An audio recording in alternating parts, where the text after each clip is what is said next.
I have spent the last several weeks compiling data from the Bank of Israel, the Organization for Economic Cooperation and Development, Moody's, Fitch, Standard and Poor's, the International Monetary Fund, and dozens of other sources to understand what is genuinely happening to Israel's economy and political stability right now.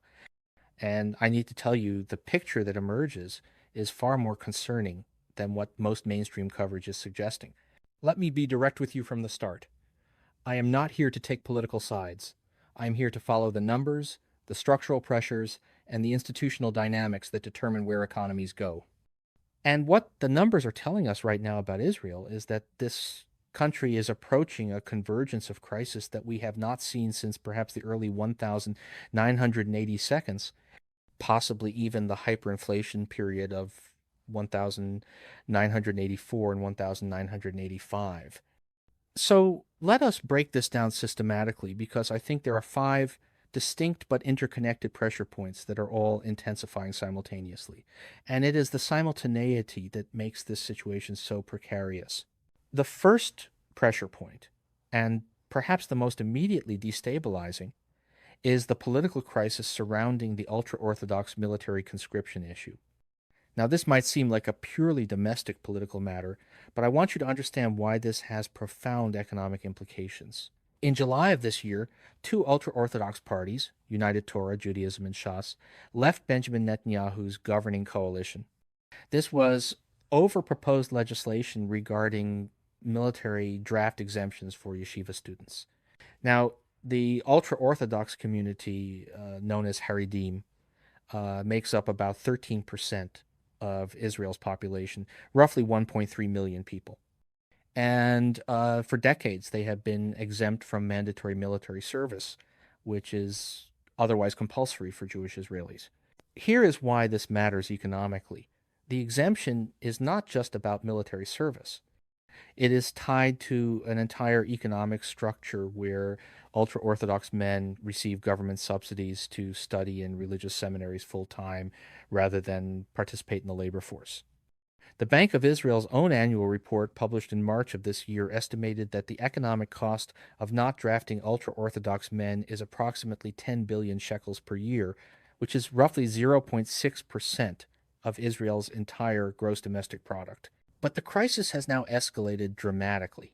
Just last month, the Israeli Supreme Court issued a unanimous ruling ordering the government to draw up effective enforcement measures within 45 days, including criminal proceedings against ultra Orthodox draft evaders. The court accused the government of having, and I'm quoting directly here, almost totally shirked their responsibilities to enforce the law. This puts Netanyahu in an impossible position. If he enforces the draft, he alienates the ultra Orthodox parties whose support he needs to survive politically. If he does not enforce it, he's in contempt of the Supreme Court and alienates secular Israelis who are bearing the burden of reserve duty, some of whom have served hundreds of days since October 7th, 2023. The political mathematics here are brutal. Without the ultra Orthodox parties, Netanyahu's coalition does not have a majority. Elections are officially scheduled for November 2026, but most analysts I've spoken with believe a collapse could come much sooner, possibly as early as February or June of next year. And political instability of this magnitude has direct economic consequences. It creates uncertainty for investors. It delays necessary fiscal reforms. And it undermines the government's ability to make the hard budget choices that the rating agencies are demanding. Now let us talk about those rating agencies, because this brings us to the second major pressure point, the deterioration of Israel's creditworthiness. I want you to look at what has happened to Israel's sovereign credit rating since October 2023. Moody's has downgraded Israel 3 times. The most recent downgrade in October 2024 dropped the rating by 2 notches in a single action from A2 to BA1. Standard & Poor's has downgraded twice. Fitch has downgraded once, but maintains a negative outlook. Now, let me put this in perspective. Israel's current Moody's rating of BA1 puts it in the same category as countries like Kazakhstan, Peru, and Thailand. For a country with a gross domestic product per capita exceeding $55,000 and one of the most sophisticated technology sectors in the world, This is an extraordinary position to be in. But here is what concerns me more than the ratings themselves. It is the gap between the official ratings and what the market is actually pricing. If you look at Israel's credit default swap spreads, which measure the cost of insuring against default on Israeli government debt, you will see that investors are pricing Israeli bonds as riskier than the official ratings suggest. Israel's credit default swap levels indicate higher risk than Italy, Greece, and India, even though Israel's official rating is higher than all of those countries. What this tells us is that the market does not fully believe the rating agencies are capturing the true risk. And when markets and rating agencies diverge like this, it usually means further downgrades are coming. The fiscal numbers support this concern. Israel's budget deficit in 2024 reached nearly 7% of gross domestic product. The debt to gross domestic product ratio is now approaching 70% and climbing. The government's 2025 budget, set at 607 billion shekels, was approved in November, but it relies on growth assumptions that the Organization for Economic Cooperation and Development and International Monetary Fund consider optimistic. The Organization for Economic Cooperation and Development projects Israel's economy will grow 3.4% in 2025. The Bank of Israel projects 4%. The Finance Ministry projects 4.4%. But here's the problem. These projections assume a significant improvement in the security situation. They assume the Gaza ceasefire holds.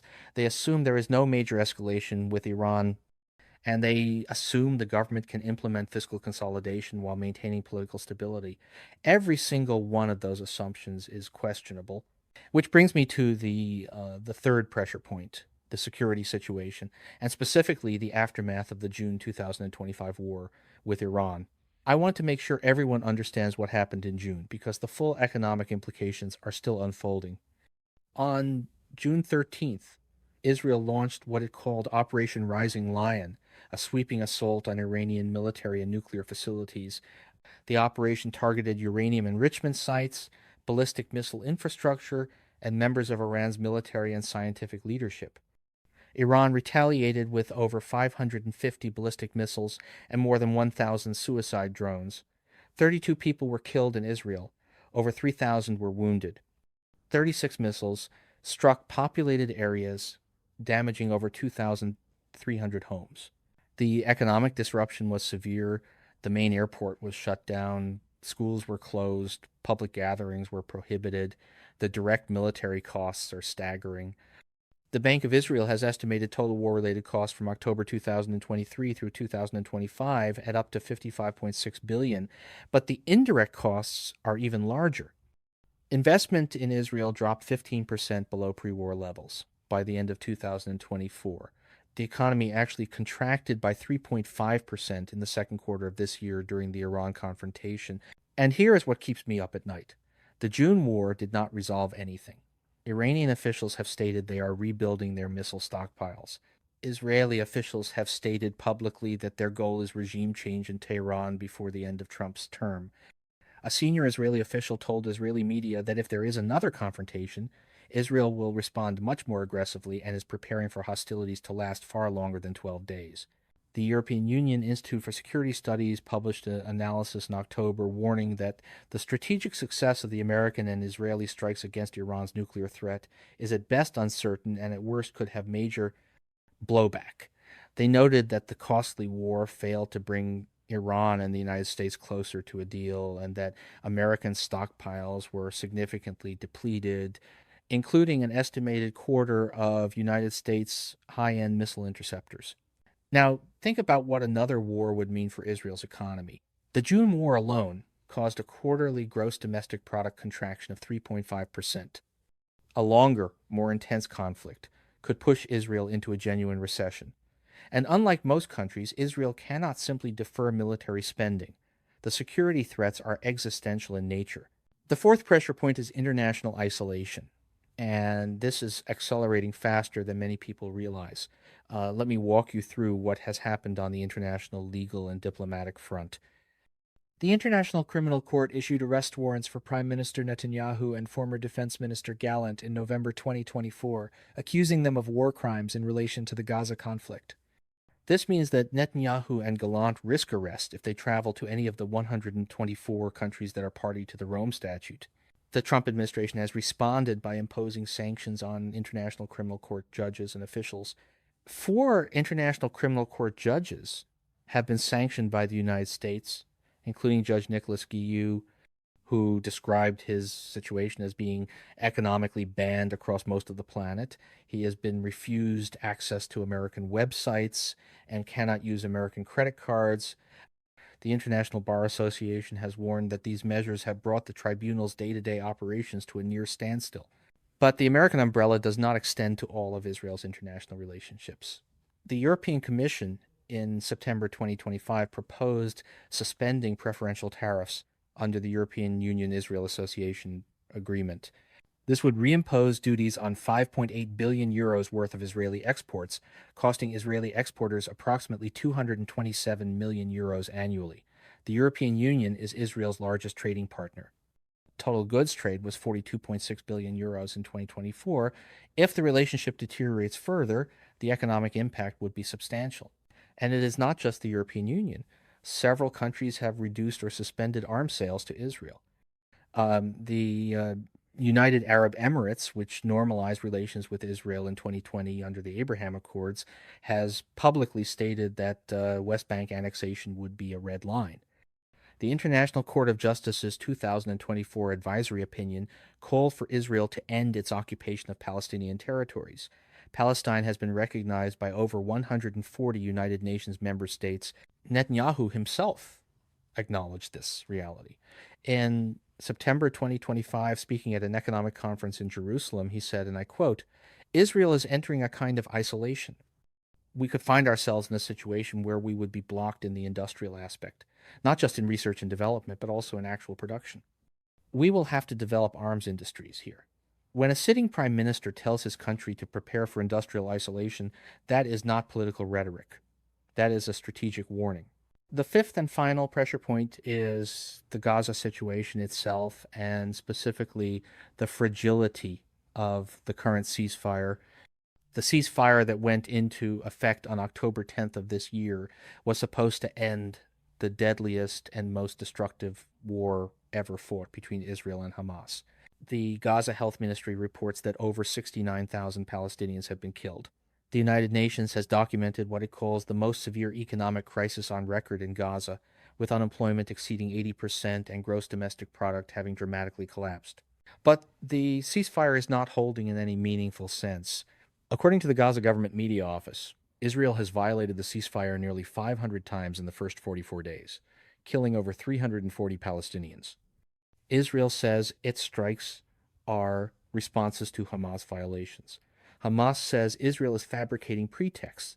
The structural problem is that the ceasefire agreement does not resolve any of the underlying issues.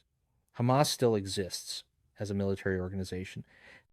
Israel still occupies positions inside Gaza along what is called the Yellow Line. The question of who governs Gaza post-war remains unresolved.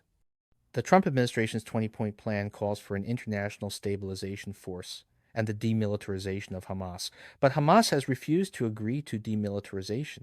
And Israel insists there can be no progress until Hamas is disarmed. Meanwhile, in the West Bank, tensions are escalating. The Knesset passed a non-binding resolution in July supporting annexation with 71 votes in favor. In October, an actual annexation bill passed its preliminary reading by a vote of 25 to 24, despite opposition from Netanyahu's own Likud party. This matters economically because annexation would likely trigger a cascade of international responses. The European Union has indicated it would be unacceptable. The United Arab Emirates has called it a red line. Even the Trump administration, which is generally supportive of Israel, has publicly opposed annexation. Trump himself said Israel would lose all of its support from the United States if annexation happened. Now, let me bring all of these threads together and explain why I believe Israel is facing a convergence of crisis unlike anything in recent memory. What we have is a country where the government lacks a parliamentary majority and could fall at any time, where the Supreme Court is demanding enforcement of laws that would alienate the government's remaining supporters, where credit rating agencies have downgraded the sovereign debt 3 times in 2 years and maintained negative outlooks, where the budget deficit is running at 7% of gross domestic product and debt is climbing towards 70%, where a 12-day war with Iran depleted military stockpiles and caused quarterly gross domestic product contraction, where senior officials are publicly stating they expect another war with Iran, where the International Criminal Court has issued arrest warrants for the sitting prime minister, where the European Union is considering suspending trade preferences, where major trading partners are reconsidering arms sales, where a ceasefire in Gaza is violated daily and could collapse entirely, where annexation legislation is advancing despite opposition from Israel's most important ally. Any one of these factors would be a serious challenge. Together, they create a situation of compounding risk where each problem makes the others harder to solve. Let me give you a specific example of how these factors interact. Israel needs to reduce its budget deficit to maintain investor confidence and avoid further credit downgrades. But reducing the deficit requires either cutting spending or raising taxes. Cutting military spending is off the table given the security situation. Cutting subsidies to ultra Orthodox communities would collapse the government. Raising taxes on the working population would be politically toxic when those same people are being called up for reserve duty. So the government is stuck.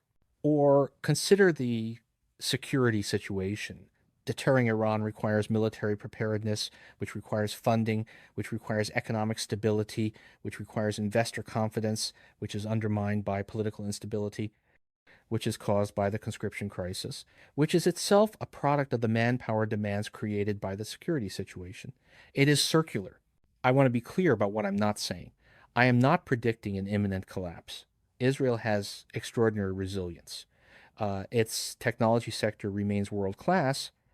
Its labor market outside the ultra Orthodox community has high participation rates. Its central bank has managed monetary policy skillfully. And it has the unconditional support of the world's largest economy and most powerful military. But I am saying that the margin for error has shrunk dramatically. The buffers that would normally absorb shocks, fiscal space, political stability, international goodwill have all been depleted. And the shocks keep coming. The Organization for Economic Cooperation and Development's 2025 Economic Survey of Israel put it diplomatically, but clearly the economy remains heavily influenced by the conflicts, which hit investment and exports while war-related expenditure soared.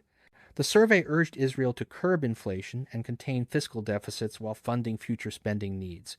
But it also acknowledged that risks are very large on both sides. An analysis from the Institute for National Security Studies in Tel Aviv was more blunt. Published in April, it warned that the risk of Israel suffering from a financial crisis in the coming years will increase if the government fails to address its fiscal challenges. The authors drew a direct comparison to the crisis during the Second Intifada. It is difficult to imagine a situation in which the State of Israel maintains military operational freedom while its economy collapses. That is an Israeli security think tank saying publicly that economic collapse could compromise military freedom of action. That should tell you something about how serious people in Israel view the current situation. What should we expect going forward? Let me offer some scenarios.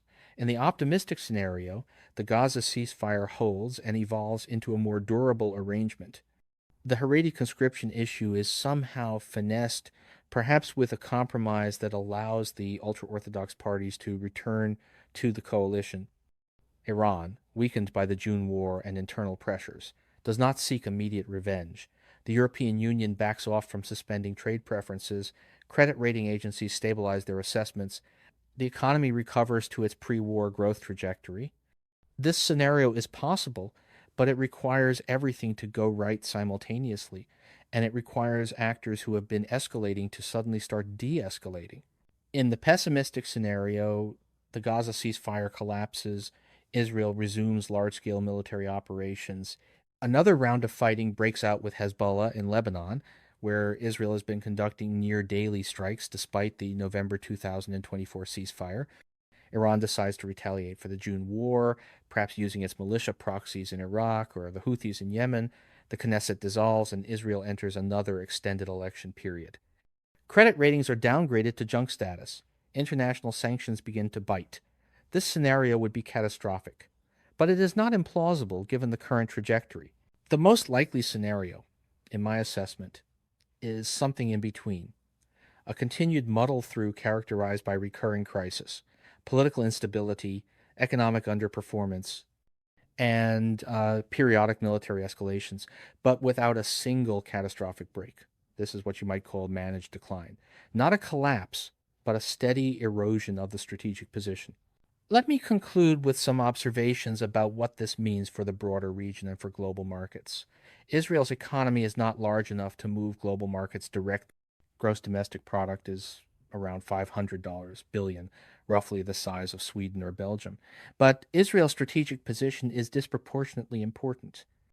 It is a major technology hub, a key node in global semiconductor supply chains through companies like Intel's fabrication facilities, and a potential flashpoint for a much larger regional war.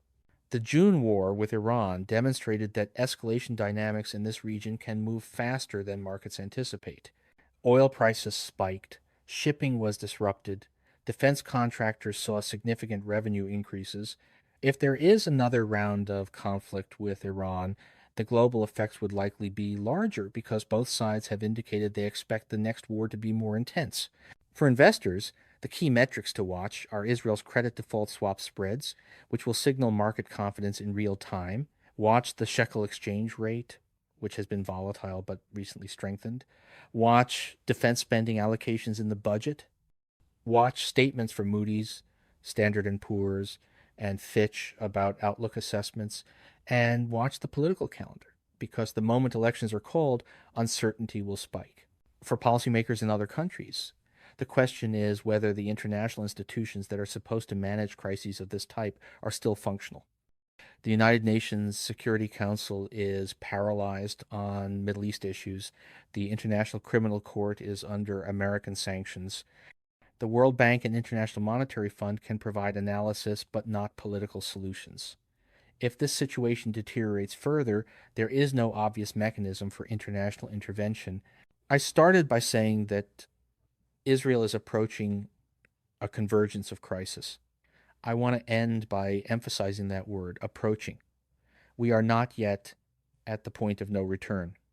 There are still off-ramps. There are still choices that could be made. But the window for those choices is narrowing. Every month that passes with an unresolved conscription crisis is a month that the government cannot focus on fiscal reform. Every strike in Lebanon or Gaza that violates a ceasefire is an action that makes the next escalation more likely. Every credit downgrade is a signal that the room for maneuver is shrinking. The Israeli economy has overcome enormous challenges before. The hyperinflation of the 1,980 seconds, the aftermath of the Yom Kippur War, the Second Intifada. Each time it adapted and recovered. But each of those crises had a resolution. The hyperinflation was ended by a stabilization program. The wars eventually ended with ceasefires that held. What is different about the current moment is that there is no clear resolution on the horizon. The conflicts are ongoing. The political crisis is structural. The fiscal pressures are mounting. Something has to give. The only question is what and when.